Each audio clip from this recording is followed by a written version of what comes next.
मुअज़्ज़ज़ नाज़रीन कराम, आप देख रहे हैं हमारा YouTube channel servant of Islam. आज की वीडियो में हम बात करेंगे हमास और इसराइल के दरमियान जंग में अब तक की सूरत हाल। जी हाँ, बिल्कुल, आज की वीडियो में हम आपको तफसील के साथ जितनी भी जो डेवलपमेंट हो चुकी हैं अब तक की इसराइल ज़ालिम और हमास के दरमियान, तो गज़ा की पार्लियामेंट पर कब्जा करके इसराइली फौजियों ने लहराया परचम और हमास ने दिया यरगमालों की रिहाई का ऑफर।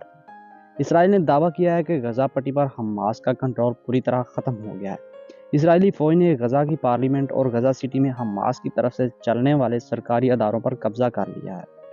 इसराइल और फ़लस्तीन तंजीम हमास के दरमियान जंग के 39 दिन आज मुकम्मल हो गए। 7 अक्टूबर को हमास ने गज़ा पट्टी से इसराइल की तरफ 5000 से ज़्यादा रॉकेट दागे थे, जिससे तकरीबन 1400 इसराइलियों की जान चली गई थी।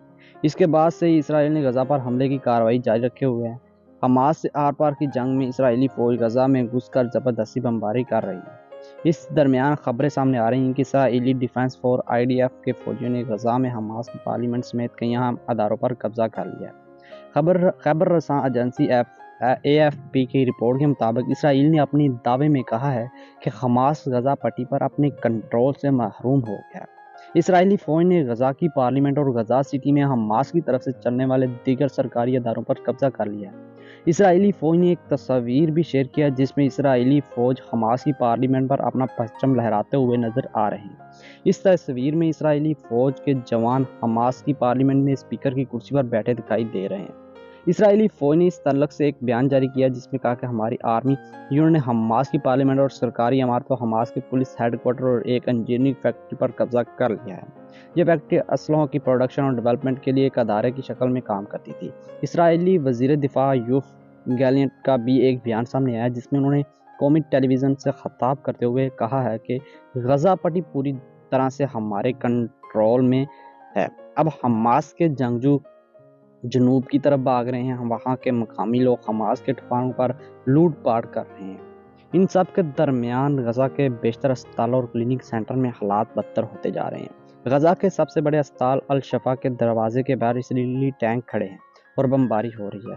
अस्पतालों में ईंधन ख़त्म हो गया है। मरीजों के लिए खाने और पानी की भी किल्लत हो गई है। बिजली बंद होने से मशीनें काम नहीं कर रही।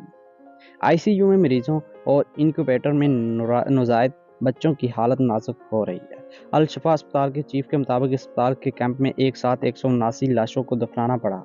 इसराइली फौज ने इस अस्पताल को खाली करने की अपील की, हालांकि अल शफा अस्पताल के डॉक्टरों ने इनकार कर दिया। इनका कहना है कि अगर वो इस जगह को छोड़ देंगे तो तकरीबन 700 मरीज मारे जाएंगे। दूसरी तरफ कतर की कोशिश है कि वो हमास और इसराइल के दरमियान मुज़ाकरात का रास्ता हमवार करे। खबर एजेंसी AFP की रिपोर्ट के मुताबिक हमास ने कतर के अफसरान से कहा है कि 5 दिन की जंग बंदी के बदले वो 70 यरगमालियों को छोड़ने के लिए राजी हैं। दरअसल 7 अक्टूबर को रॉकेट हमले के साथ ही हमास के कई जंगजू इसराइल में दाखिल हो गए थे।